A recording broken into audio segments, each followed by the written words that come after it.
Tudo bem, pessoal? Beleza? Bem, já me viram aqui, né? Meu nome é Sérgio Sacani Sansevero. Sim, na verdade foi meio em cima da hora que a gente fez isso aqui, só para não ficar sem nada. Então a gente bate um papo aqui, depois continua o palco, né? Aí me pediram, o que dá para fazer assim?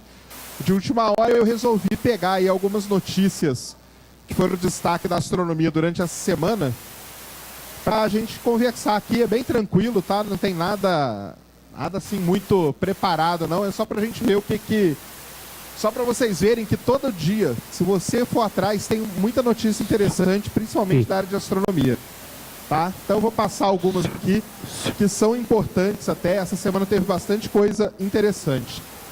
Bem, aqui estão todos os meus contatos. Eu tenho um blog, que é o blog.cientech.com.br. Todo dia eu posto lá as principais notícias, tá? Tem meu Facebook, que é facebook.com/cientech. Meu Twitter, que é o CientechTech1. E lá no YouTube tem o youtube/ssacani, que toda semana, toda segunda-feira à noite, eu posto um vídeo sobre o céu da semana, o que vai dar para ver durante aquela semana. Eu uso um softwarezinho chamado Stellarium, que é um software gratuito, qualquer um pode baixar e brincar com ele para você ver como que está o céu naquele dia na sua cidade. Então tudo que eu mostro lá é baseado no Stellarium. E aí durante a semana eu posto um ou outro vídeo de alguma notícia mais importante, mais marcante aí. Então quem quiser me seguir lá, fica à vontade aí. Bem, essa semana aí, segunda-feira, os Estados Unidos teve a aprovação do orçamento para o ano de 2016. Isso aí para a NASA é muito importante, porque é quando são aprovados ou não vários projetos dela. A primeira coisa são os projetos que estão em andamento, para saber se eles vão continuar ou não. Por exemplo, Curiosity vai continuar lá explorando ou vão cortar? Vai continuar.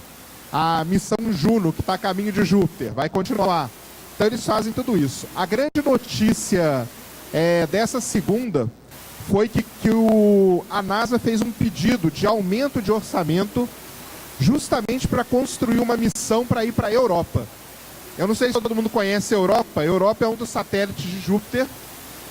E por que a gente quer ir para a Europa? Hoje, no sistema solar, o lugar mais provável para a gente achar vida não é Marte. Porque Marte não tem mais vida, Marte é uma coisa extinta ali. O lugar mais provável é a Europa, tá? Europa, ele é um satélite de Júpiter. Ele é totalmente congelado, é uma crosta de gelo. E embaixo dessa crosta existe um oceano. E esse oceano aí, provavelmente ele é de água. E provavelmente ele tem as condições para abrigar a vida. Não só a água ajuda a abrigar a vida, mas na Europa acontece uma coisa interessante. Como o planeta chega muito perto de Júpiter em determinado momento, a atração gravitacional de Júpiter esquenta o planeta, a Lua. E quando esquenta essa Lua, esquenta o oceano também. Então você tem o calor necessário, porque não adianta só ter água. Você tem que ter água e alguma fonte de nutriente para ter a vida, né? Para unir as moléculas lá e gerar a vida. Então a Europa tem todas essas condições e a NASA conseguiu do Congresso americano a aprovação de um aumento de verba e ela já começou os estudos para essa missão. A missão para a Europa, ela vai chamar a missão Europa Clipper. Essa aqui é a sonda que vai para lá. Tem muitos problemas para ir para a Europa, né? Primeiro, ele é muito longe, fica lá em Júpiter. Então são muitos anos para chegar lá. Ou não, dependendo da manobra que você faça no sistema solar. A gente tem manobras de assistência gravitacional, que chama você passar uma nave rasante a um planeta. Se você fizer a decomposição das velocidades ali, você aumenta a velocidade dela. Então, isso ainda está em estudo, eles não sabem como que vai ser feito, mas tem esse problema de ir para a Europa, tá? Segunda coisa, a missão, segundo o pessoal da NASA, não é para encontrar vida. Eles sempre falam isso, tá?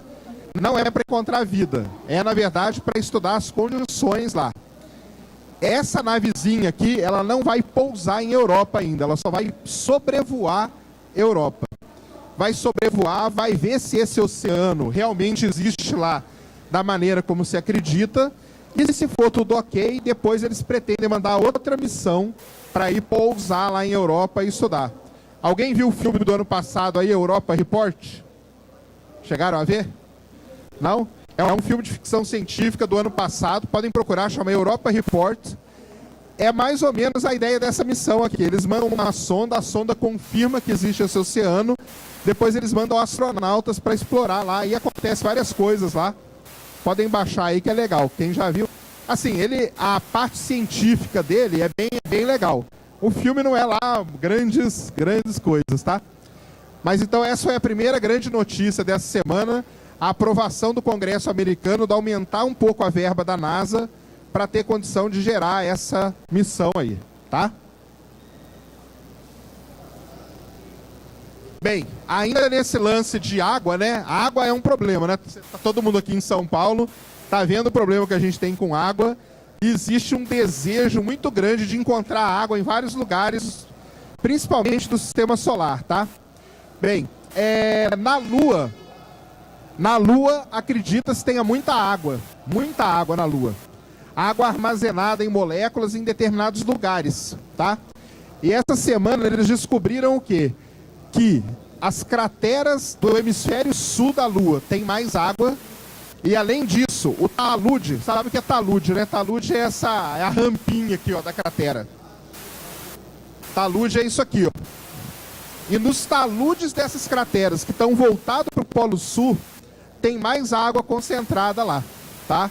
E por que acontece isso? Aqui pra gente do Brasil é muito difícil a gente entender isso, mas para quem já morou em país que neva, entende muito bem. Dependendo da cidade onde você mora e cai neve, e dependendo de onde o sol ilumina aquilo ali, você vê que a neve em determinados lugares ela fica mais tempo acumulada. E em outros ela derrete mais rápido. É exatamente a mesma coisa que acontece na Lua. Devido à órbita da Lua, a inclinação e tudo mais, esses taludes aqui, ó, a água fica acumulada. E nesses aqui não. Tá? Então, e qual que é a ideia? A ideia é explorar a água na Lua. Não só para construir uma base lá, mas também já cogitaram a hipótese de trazer água da Lua para a Terra. Então tem gente já pensando no problema, por exemplo, que nós estamos vivendo aqui no Brasil hoje. Será que seria uma boa trazer água da Lua para cá? A água é, vamos dizer, água potável mesmo, você pode beber a água, tá? Além disso, você pode quebrar as moléculas de água e parte da água que você não bebe, você pode usar ela para, por exemplo, gerar energia, coisa desse tipo, tá? Então, isso aqui foi a sonda LRO, que chama Lunar Reconnaissance Orbiter, que ela fica em volta da Lua há muitos anos já. Ela usa um equipamento que consegue medir a composição e consegue ver aonde que essas moléculas de água estão presas ali na superfície da Lua. Tá? Então, isso aí foi uma notícia muito importante também que saiu essa semana. Bem, agora nós vamos entrar nas duas mais legais aí. Eu não sei se vocês sabem, né? Mas o ano passado todo mundo conhece a Rosetta, né? Aquela sonda que está na órbita de um cometa e mandou aquele Philae, que é aquele módulozinho. Ele quicou. Isso aí aconteceu ano passado. O mundo astronômico chamava o ano passado do ano do cometa, né? Porque ia ter esse lance do pouso do Philae no cometa lá, Churyumov lá. Esse ano, 2015, está sendo chamado o ano dos planetas anões. O que é um planeta anão? Por exemplo, Plutão. Todo mundo sabe que Plutão não é mais planeta. Ele foi rebaixado para planeta anão. Por quê? Bem, tem toda uma história porque Plutão não é mais planeta. Isso aí foi uma definição dos astrônomos. Porque na órbita de Plutão, perto da órbita de Plutão, tem milhares de corpos que têm o mesmo tamanho de Plutão ou são até maiores. Então, se Plutão é considerado planeta, todos os outros 80 mil corpos que tem lá teriam que ser planeta também. Aí imagina você na escola, vamos lá, sistema solar, quantos corpos, quais são os planetas? Você ia ter que falar 80 mil nomes. A União Astronômica Internacional criou determinados critérios e Plutão não se encaixa num deles. Qual que é? Justamente é esse de ter uma órbita limpa. A órbita de Plutão é poluída desses pequenos corpos aí. Com isso, Plutão foi rebaixado para planeta anão. Com essa nova classificação, os astrônomos começaram a identificar vários outros. Um deles é esse aqui, ó, que está nessa imagem rodando aqui. Esse cara aqui, ele chama Ceres. Tá? Alguém aqui já comeu cereal? Sabe de onde que vem o nome cereal? Vem de Ceres. Ceres é o deus da agricultura. Por isso que você come cereal. Por isso que tem um nome que chama cereal. Tá? Então, esse planetinha anão aqui, ele chama Ceres. Tem uma sonda da NASA chamada Sonda Dawn, que ela está se aproximando dele. Isso aqui é a melhor imagem que ela já fez dele. Então você consegue ver aqui, ó, já consegue ver algumas, o que pode ser cratera, né? Obviamente vai ser. E alguns pontinhos brancos passando aqui, que ninguém sabe o que que é ainda. Existe uma dúvida se Ceres ele é constituído de gelo, ou se embaixo dele tem gelo, embaixo da crosta dele tem gelo, ou se embaixo da crosta dele tem oceano. Isso aí daqui a pouco nós vamos saber. Porque essa sonda aqui, ela vai entrar na órbita de Ceres no dia 6 de março agora. Tá? Então daqui um mês, daqui exatamente um mês, a sonda vai entrar na órbita de Ceres e vai ficar na órbita desse planeta anão por mais ou menos um ano. E aí, óbvio, as fotos vão ser muito melhores, muito mais nítidas.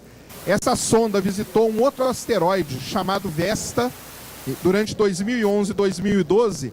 Ela ficou na órbita de Vesta, fez várias imagens de Vesta, aí ela pegou e viajou de Vesta para Ceres. É a primeira vez que isso acontece também, uma sonda entrando na órbita de um corpo no sistema solar, depois viajar e entrar na órbita de outro. E ela está chegando pertinho já, cada dia que passa ela manda uma imagem nova, e cada dia que passa a imagem tem uma melhor resolução, até o dia que ela entrar na órbita de Ceres, tá? Aqui é uma animação que eles fizeram, eles pegaram a imagem e criaram um modelo computacional dela. Então isso aqui é o que eles têm ideia. A grande questão é aquele ponto branco que passa aqui, ó.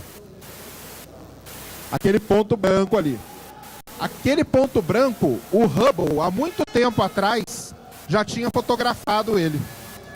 Então ninguém sabe o que é aquilo. Pode ser uma cratera, porque na Lua a gente tem situações iguais essa aqui. A gente vê uma cratera e em volta dela coisa branca, que é material mais recente, material ejetado da cratera. Mas daqui a pouco, daqui a um mês, nós vamos saber o que é aquilo ali, tá? Bem, o outro planeta anão que eu falei para vocês é Plutão. E aqui existe uma sonda também chamada New Horizons, que foi lançada há muito tempo atrás, com certeza ninguém lembra quando ela foi lançada, e ela está chegando perto de Plutão já.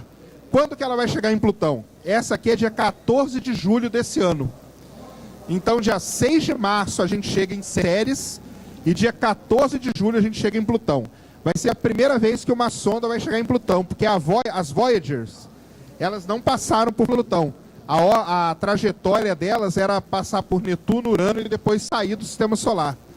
Então a New Horizons está bem perto já. Isso aqui é uma foto que ela fez, saiu essa semana também. Plutão, e esse corpinho menor aqui é a lua dele, chama Caronte. Tá? É a primeira vez que você consegue ver isso aqui. Essa imagem aqui ela foi lançada num dia interessante. Foi quarta-feira. Fez o descobridor de Plutão, é um astrônomo chamado Clyde Tombaugh. Ele ia fazer 109 anos de vida. Ele descobriu Plutão em 1930.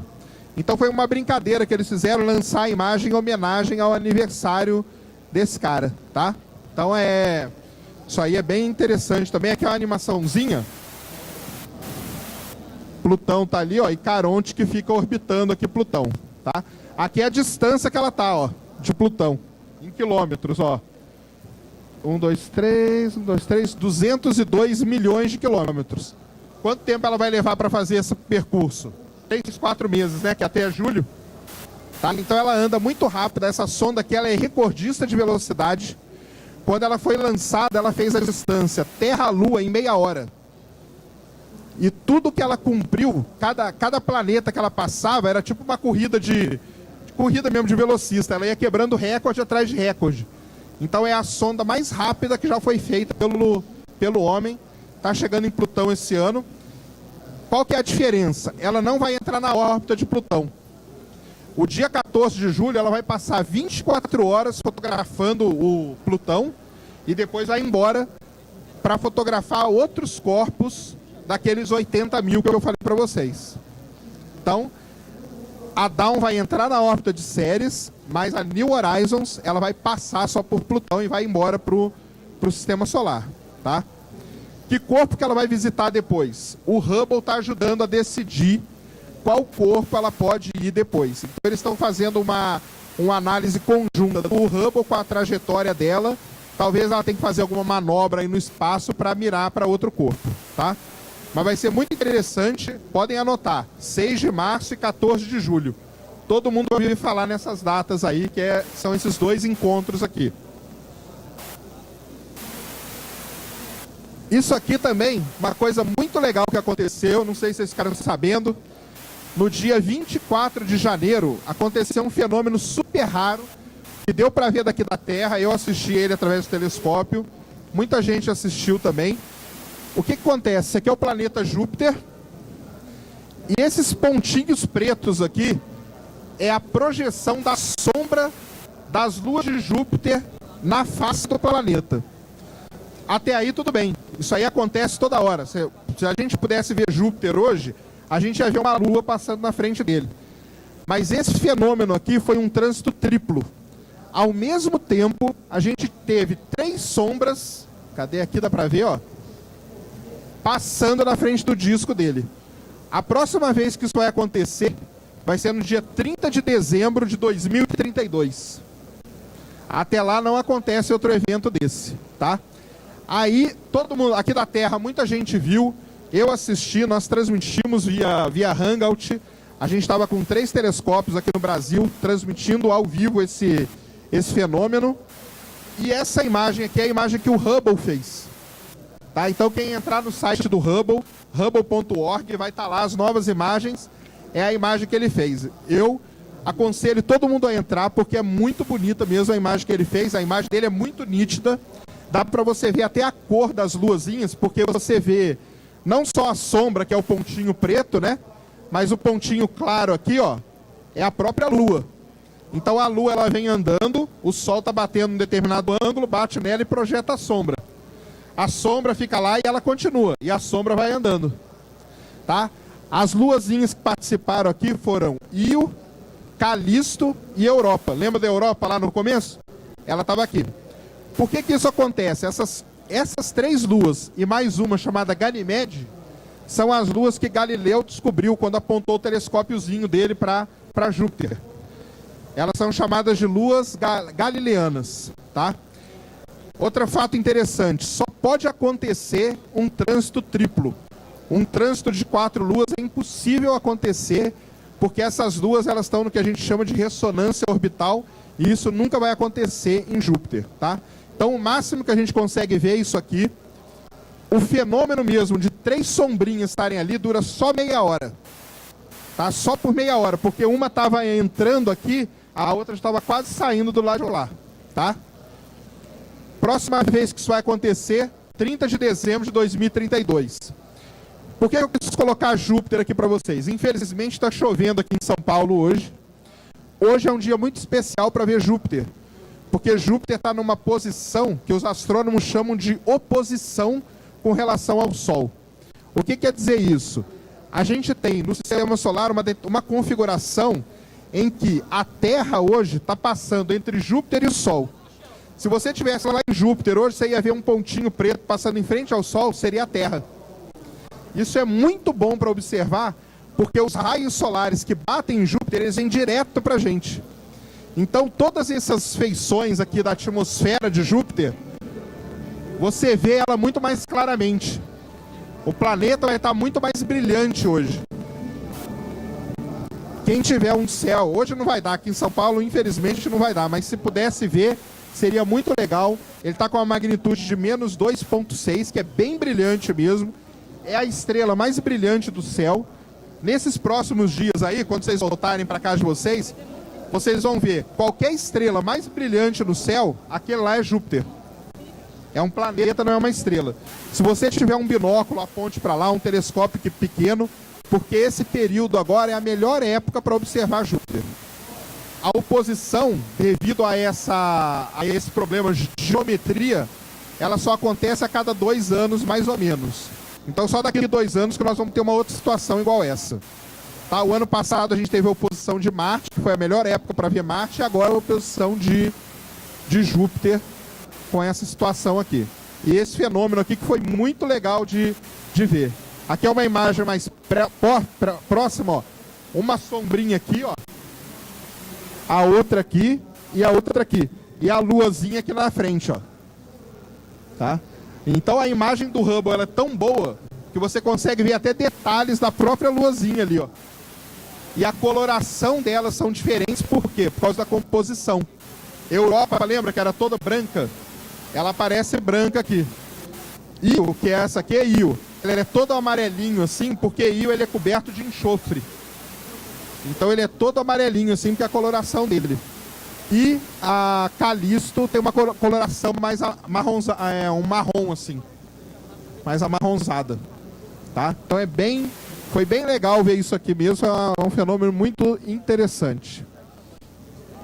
Bem, para terminar, a última notícia aí astronômica é isso aqui que eu até comentei ontem, quem estava aqui, é o problema das ondas gravitacionais, tá? Vou falar bem rápido, isso aqui é super complicado, mas provavelmente, se vocês gostam de astronomia e estão lendo alguma coisa, vocês vão acabar lendo sobre isso aqui, porque é a grande, vamos dizer, questão que tem hoje, tá? O que acontece? Existe um satélite da Agência Espacial Europeia chamado Planck, Max Planck. Ele fica apontado para o céu e capta, ele não quer ver estrela, ele não quer ver nada disso. A única coisa que ele quer captar é isso aqui, ó. Não sei se vocês já viram essa imagem aqui, ó. Isso aqui é a radiação cósmica de fundo, só que num comprimento de onda específico chamado micro-ondas. Todo mundo conhece, mais ou menos vocês sabem, né? O comprimento de onda, né? Tem a luz visível, infravermelho, ultravioleta. Tem uma onda chamada micro-ondas, que ela consegue viajar por grandes dimensões, tá? E essa radiação cósmica de fundo é a radiação que emana desde o Big Bang.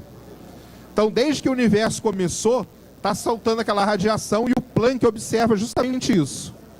A primeira coisa que o pessoal sabe, não é um negócio homogêneo. Claro, se olhar para cá, você vai ver que não é. Isso aqui é um mapa de temperatura, tá? Então você tem regiões mais quentes, regiões mais frias, tá?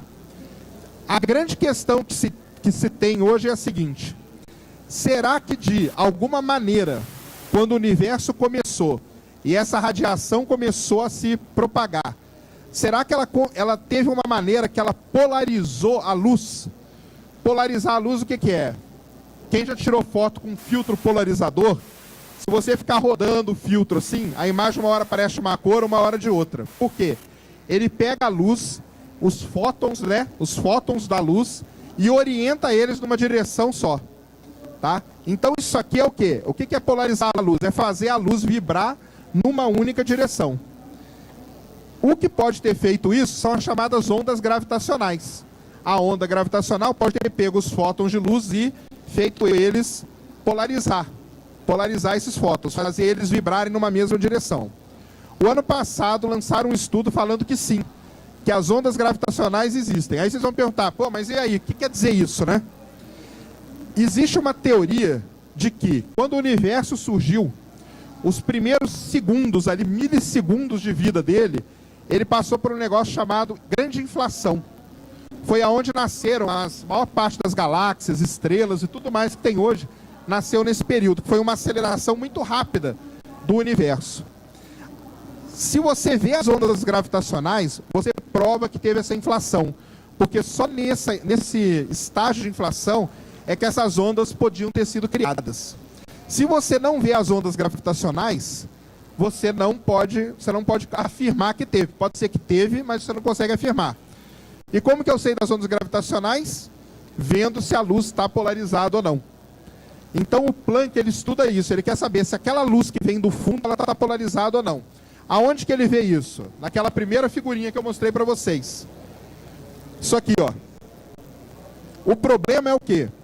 Que agora, essa semana, o Planck, no dia 5, ontem aliás, o Planck pega todos os dados que ele coleta e num determinado dia do ano, ele disponibiliza aquele dado publicamente. Qualquer um aqui pode pegar e analisar do jeito que você quiser, tá? O dado foi analisado e os astrônomos descobriram o quê? Que o que eles achavam que era polarização, realmente é. Mas não só as ondas gravitacionais criam isso. A poeira cósmica que está aqui hoje, e não a do passado, ela também gera esse problema. E hoje, com a tecnologia que a gente tem, não se consegue diferenciar se essa polarização foi criada pelas ondas gravitacionais ou pela poeira que está aí espalhada pela galáxia. Então, o que o ano passado era um negócio confirmado, esse ano já não é mais. Então, aquele problema da inflação, da grande inflação do universo, ainda é uma questão totalmente em aberto, tá? Isso aqui foi muito legal. Uma outra coisinha, só para acabar, isso aqui são os mapas que o Planck faz, tá? Aí você pode entrar no site da ESA, lá tá tudo lá. Então ele observa o céu inteiro num determinado comprimento de onda que é micro-ondas, milimétrica e submilimétrica, tá? Isso aqui também é legal. A única maneira da gente saber da tal famigerada matéria escura é por meio do Planck. Porque aqueles fótons que vêm lá desde o início do universo, a gente tem hoje no universo o que a gente chama de aglomerados de galáxias. São estruturas que têm uma gravidade muito grande. Se você observando o dado do Planck, você vê que aquele fóton teve um desvio, você sabe que aquele desvio foi causado pelo aglomerado de galáxia. Só que o que acontece? Às vezes você tem um desvio, uma aceleração desse fóton. A componente da aceleração é causada pela matéria escura. Então os astrônomos eles buscam isso para tentar provar a existência da matéria escura e tentar descobrir o que é essa matéria escura, tá? Hoje já é praticamente certo que ela existe, mas não se tem uma prova, vamos dizer assim, palpável disso aí exista, tá? Então o Planck ele fica olhando aquilo lá. Isso aqui, ó, que está na frente dessa imagem aqui, é a representação do que seria o universo hoje. O universo ele é uma teia, a gente considera ele como se fosse uma grande teia, e essa teia ela tem determinados nós aqui, ó, que é onde ficam esses aglomerados de galáxia. A Via Láctea, onde a gente vive hoje, ela pertence a um aglomerado, que chama Grupo Local de Galáxias. É a gente e mais um monte de galáxia por aí. Tá? Então a gente faz parte de um nó desse aqui. Isso aqui que você está vendo é o universo como uma grande estrutura. Então nós aqui, você nem sabe quem está aqui, tá? Mas tudo isso aí é importante para a gente saber o quê? Saber se... Ontem teve a palestra do Reinaldo, né? Uma das grandes questões lá é se o universo teve um início, como que foi esse início e tudo mais. Então o único cara hoje que pode responder isso é o Planck, tá? Então quem tem interesse nessa área aí, leia tudo que é publicado do Planck que você vai ter uma ideia, tá? O sistema solar, muita gente pergunta, pô, mas estudar o sistema solar é chato pra caramba. Tá tudo aqui perto, não sei o quê. Aí eu faço a seguinte analogia. Quando você muda de casa e de cidade, muda para uma cidade nova, a primeira coisa que você faz, o que que é? Conhecer seus vizinhos, o vizinho da frente, o do lado tem um cachorro, da frente tem uma banda, o outro pode ser um psicopata, o outro pode ser um mafioso. Você precisa conhecer a vizinhança onde você está. Por quê? Pode ter uma surpresa ali. Por isso que a gente gasta muito tempo estudando o sistema solar. Tem vários cientistas e astrônomos importantes que eles falam o seguinte: hoje a gente sabe muito pouco do sistema solar. Então, o Cristóvão aqui deu uma palestra falando dos asteroides. Que de uma hora para outra pode surgir um asteroide aí e acabou, cara. Não tem o que você fazer. Um asteroide de 1 quilômetro para daqui 2 meses é o que dizem. Põe uma cadeira na praia e espera ele cair na sua cabeça, que não vai ter o que fazer. Então, conhecendo esses planetas anões, como que as crateras formaram na Lua, tudo isso é importante para saber como que é a nossa vizinhança próxima aqui. Outra coisa é saber, igual aqui, né? A gente quer saber o que passa lá na Síria, lá no Iraque, quer também. Então, é o que o Planck faz, é estudar o universo como uma grande coisa, tá? Alguém tem alguma pergunta, rapidinho, alguma coisa?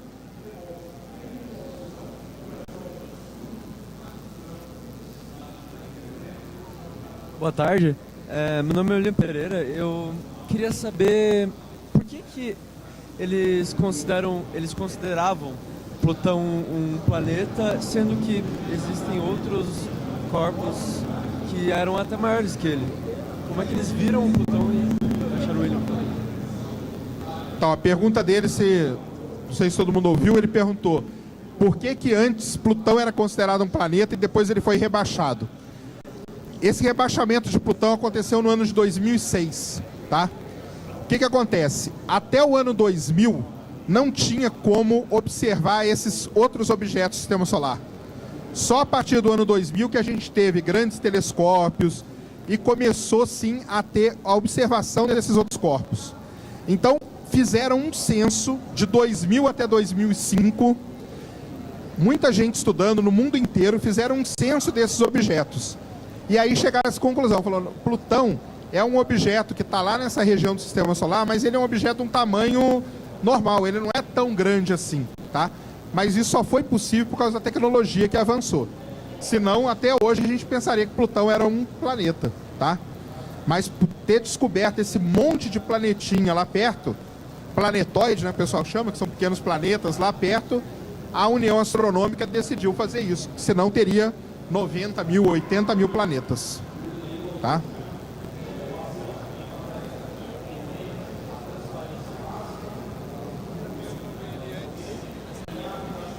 Não, esses planetas, o Plutão, Quantas pessoas tem? não, Plutão você conseguia ver, porque Plutão, ele tá, vamos dizer assim, se você considerar o Sistema Solar como uma série de cascas, Plutão tá na bordinha aqui dessa casca mais externa. Então ele você conseguia ver. Na verdade, ver ele é muito difícil, né? Mas o Clyde lá em 1800 e tal conseguiu ver, tá? Mas os outros você não conseguia ver. Os outros precisou da tecnologia ter avançado, tá? Esse que foi o negócio. Beleza, então? O pessoal já está aí da próxima. Queria agradecer a vocês aí. Aqui foi só um tampa-buraco aqui para não ficar vazio. Mas só para vocês verem que todo dia, se vocês acessarem o site da NASA, da Agência Espacial Europeia, JPL também é uma fonte muito legal, jpl.nasa.gov. Todo dia tem alguma notícia lá. E essas notícias, algumas são notícias que podem não interessar, ou é um artigo que alguém escreveu, mas hoje, essa época que a gente está vivendo, fiquem ligados aí, Ceres e Plutão. Eu cheguei agora no final da palestra, mas o que eu queria perguntar é se a matéria escura, quer dizer, a escura, ela realmente compõe a maior parte do universo, e se ela passa por qualquer objeto, qualquer coisa. O universo hoje, a constituição dele é o seguinte: 4% é tudo que a gente vê e existe hoje, tudo. Todas as galáxias do universo que são observadas, e tudo é só 4%. Os outros 96% é parte matéria escura e parte energia escura, tá?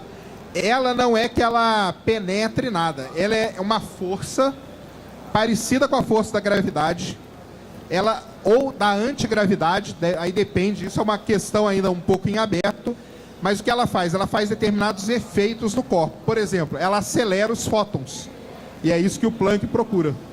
Então, a parte da aceleração, o universo está se expandindo e acelerado. A componente da aceleração pode ser que seja da matéria escura, tá?